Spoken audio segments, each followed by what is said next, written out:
Fareed Zakaria é um dos jornalistas mais influentes no mundo inteiro. Editor de Newsweek Internacional, apresenta também um programa semanal na televisão. Nascido em Bombay, na Índia, doutorado em Harvard, Zakaria esteve recentemente em Paris para apresentar a tradução francesa do livro O Mundo Pós-Americano. É um livro que fala do declínio de um império. A apresentação foi pretexto para 2 dedos de conversa com a Euronews. Mr. Fareed Zakaria, thank you for joining us on Euronews today. The Post-American World is the title. O Mundo Pós-Americano é o título do seu livro. Há nele uma frase que diz que não se trata do declínio dos Estados Unidos, mas do crescimento de todos os outros. Quem são esses outros e de que forma estão a desafiar os Estados Unidos? Eu viajei pelo mundo todo nos últimos 5 a 7 anos pensando no livro, escrevendo. E uma coisa em que reparei foi que vários países têm finalmente uma economia sólida, uma política sólida. E quantos desses países estão agora a crescer?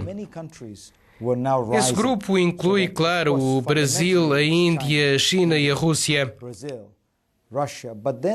Mas também a África do Sul, a Indonésia, a Turquia, a Argentina, o Chile. É um grupo muito maior do que se pensava. Trata-se de uma mudança na estrutura que está a ameaçar o Ocidente, porque nos últimos 400 anos temos vivido num sistema ocidental.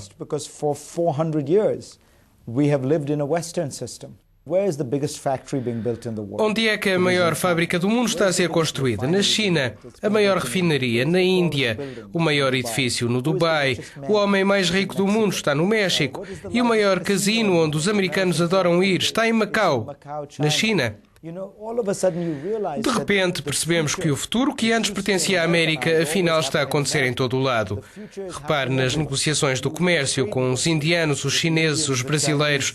Há 10 anos eles eram incapazes de fazer qualquer concessão para entrar no mercado ocidental. Agora dizem, vocês precisam de nós como nós precisamos de vocês. Todo o contexto político e económico está a mudar.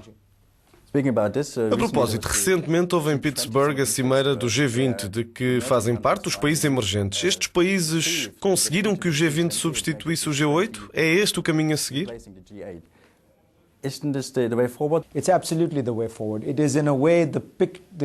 Com certeza. De certa forma, o G20 representa o meu livro. O que fez nascer o G20 foi, na minha opinião, a crise económica. A crise económica forçou os países a reconhecer esta nova realidade e dizer: esperem, se querem sair deste problema, não vão conseguir sem a China, sem a Índia, sem o Brasil. Precisamos de todos na tenda, no clube. E isso produziu esta mudança radical. Há outras coisas que não podemos fazer sem a China, a Índia ou a Rússia. Falo da luta contra as mudanças climáticas. Neste aspecto, Pittsburgh foi um pouco decepcionante e Copenhaga também não evoca muito otimismo.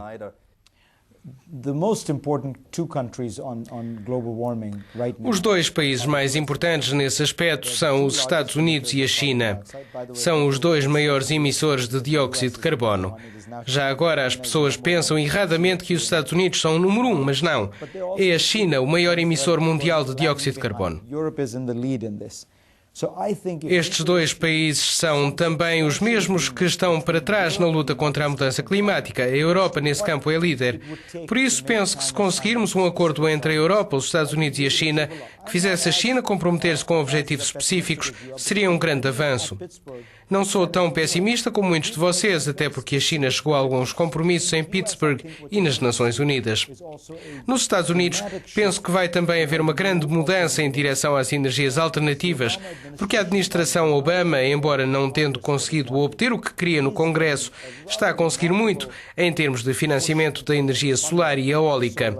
Está tudo no início e vai demorar ainda uns anos. Mas penso que estas 2 coisas vão ser conseguidas.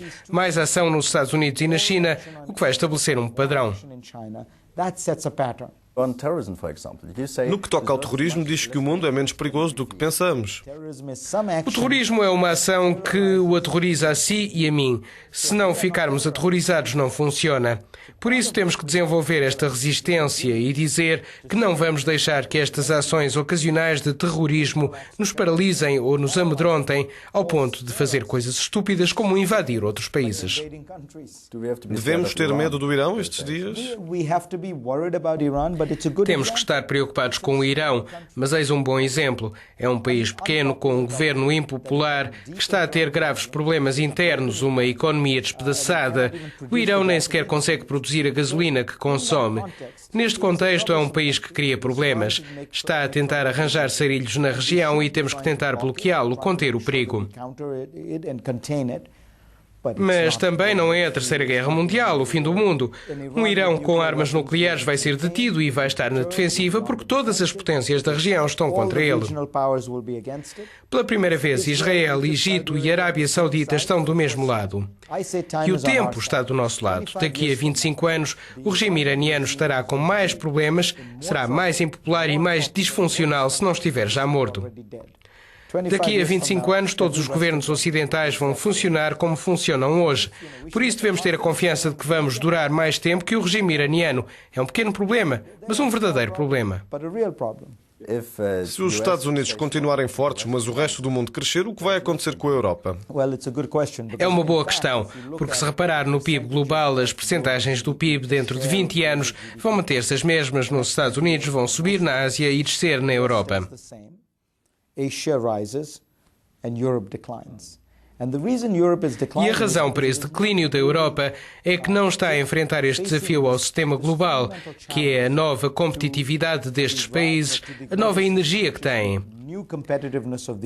Para a Europa isso significa uma reforma estrutural, dolorosa, mas que todos possam compreender. Não há segredo sobre o que é preciso fazer na Europa, é preciso é ter coragem política para o fazer. It's just the political courage to do it. But what does it mean political-wise? Mas o que significa ser politicamente adequado? A Europa está a declinar em termos de influência na esfera internacional ou... Ainda não, mas é uma escolha que a Europa pode fazer. A Europa tem 400 milhões de pessoas em 27 países, mas não fala a uma só voz em termos de política externa. Não mostra poder em termos de política de defesa. E a ideia de que pode ser um ator global e ter impacto no mundo sem um complemento de poder é pura fantasia. É preciso projetar poder militar, económico e cultural.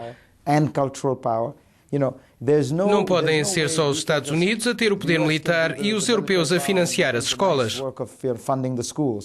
É preciso que tanto a Europa como a América olhem para este desafio e se adaptem a ele. Fareed Zakaria, thank you very much for your time today. Thank you, my pleasure.